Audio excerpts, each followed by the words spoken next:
আজকে আমরা একটা পুরানো বাড়িতে এসেছি। এখানে নাকি কি জানিয়েছিল, মুরব্বীরা বলতো এই বাড়িতে অনেক বড় রহস্য। এখানে কি আছে দেখতে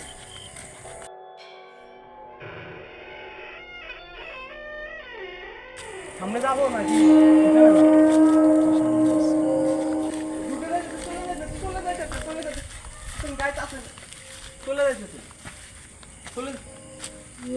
কি ভয়ঙ্কর, কি ভয়ঙ্কর একটা জিনিস।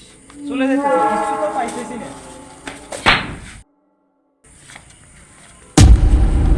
ঘরটা তো অনেক ভয়ঙ্কর, এখানে থাকাটা নিরাপদ হবে না। এখান থেকে বাইরে যাওয়াটা আমি মনে করি যে সেফ। এদিক দিয়ে গেছে, এদিকে আসে, এদিকে আসে, এদিক দিয়ে, এদিক দিয়ে আসছে। এটা কি আমাদের দিকে আসতেছে? চল চল চল, আমাদের দিকে আসতেছে।